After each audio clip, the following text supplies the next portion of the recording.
पाकिस्तान के तमाम मुआशी अशारिये हुकूमती कारकर्दगी की न सिर्फ कलई खोल रहे हैं बल्कि पाकिस्तान को इंच बाय इंच डिफॉल्ट की जानिब धकेल रहे हैं। और अब IMF की तरफ से स्टाफ लेवल मुआहिदे पर दस्तखत करने की बजाय एक मजीद शर्त पर अमल दरामद को IMF प्रोग्राम की बहाली से नफी कर दिया गया है। यानी सादा अल्फाज में तमाम पेशगी शराइत कंडीशंस पूरी करने के हुकूमती दावों को IMF ने हवा में उड़ा दिया है।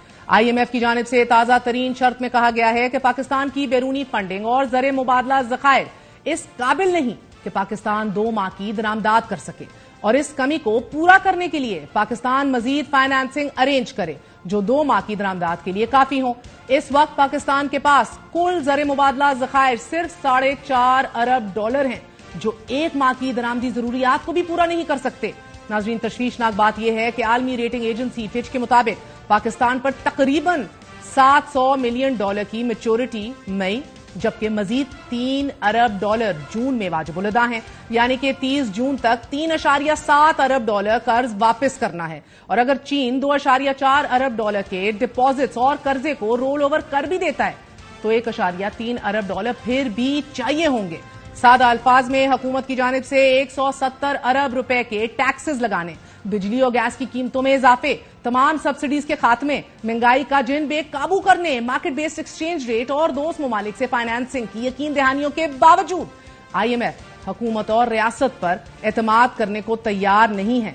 IMF की हालिया डिमांड्स के बाद यकीन से कहा जा सकता है कि बज़ाहिर पाकिस्तान के पास ऑप्शंस खत्म होती चली जा रही हैं। कर्ज बहाली प्रोग्राम मजीद खटाई में पड़ता दिखाई दे रहा है और अगर मुआहिदा नहीं होता तो दीगर मल्टीलैटरल इदारे भी पाकिस्तान को फंडिंग नहीं देंगे।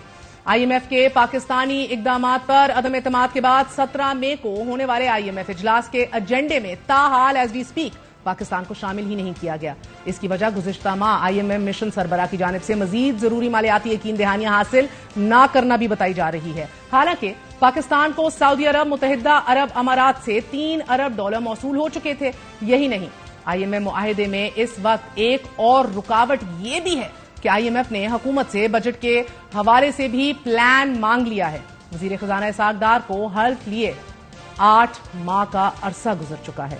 इस तमाम अरसे के दौरान हुकूमत की जानिब से मुतअद्दिद वज़रा, मुशीरान और वजीर आजम शहबाज शरीफ साहब की खुद की जानिब से भी यह दावा किया गया है कि जल्द IMF प्रोग्राम न सिर्फ बहाल हो जाएगा बल्कि अवाम की खुशहाली दूर नहीं।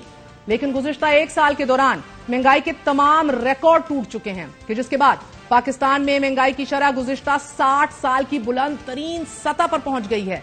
अमरीकी जरीदे ब्लूमबर्ग की रिपोर्ट के मुताबिक तवानाई और खुराक की कीमतों में इजाफे के बाद पाकिस्तान में महंगाई की शरह डिफॉल्ट का सामना करते श्रीलंका से भी ज्यादा हो गई है। पाकिस्तान में इस वक्त हफ्तावार महंगाई की शरह 48.35% तक पहुंच गई है और एक जानिब महंगाई तारीखी बुलंद तरीन सतह पर है और बजट खसारा बढ़ता जा रहा है। गुज़िश्ता 9 माह के दौरान बजट खसारा $3,534 अरब तक पहुंच गया है। तजारती खसारा $23 अरब हो गया है।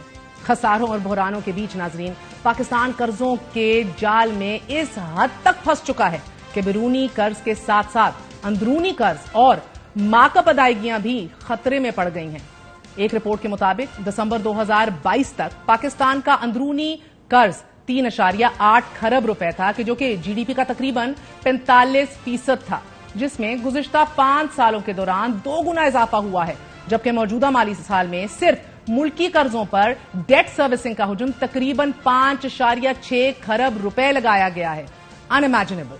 GDP ग्रोथ 0.4% रहेगी जो दौरान कोरोना से भी कम है। जहन में रखिए, मुल्क में बढ़ती महंगाई ने GDP कमी के साथ साथ बेरोजगारी के जिनको भी आजाद कर दिया है। बेरोजगारी की शरह 10% तक पहुंच चुकी है और मजीद लोग खताए गुर्बत से नीचे चले गए हैं। This is also an unprecedented statistics of Pakistan. सिर्फ कराची के 4 सनती शोबों समेत ऑटो वेल्डिंग यूनिट्स में खाम माल, ज़र मुबादला ज़खायर में कमी, बिजली और गैस के बिलों में इजाफे के नतीजे में 5 लाख से जायद लोग अनएम्प्लॉयड, बेरोजगार हुए हैं। जबकि आलमी बैंक की रिपोर्ट के मुताबिक पाकिस्तान को इस वक्त इंसानी सरमाए के बहरान का सामना है, जिसको खत्म करने के लिए तालीम और सेहत की इमरजेंसी ना लगाई गई तो पाकिस्तान गरीब तरीन ममालिक से भी नीचे चला जाएगा। यहां यह बताना आपको बहुत जरूरी है कि महंगाई के सबब पाकिस्तान में पेट्रोलियम मसनूआत की फरोख्त भी आधी रह गई है।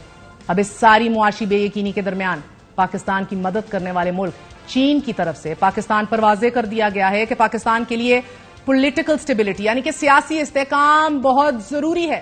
چینی وزیر خارجہ یہ کہہ چکے ہیں کہ پاکستان میں سیاسی اتفاق رائے ضروری ہے، سیاسی قوتیں مل بیٹھ کر سیاسی استحکام لائیں تاکہ پاکستان معاشی اور داخلی سطح پر ہمارے ساتھ آگے بڑھ سکے۔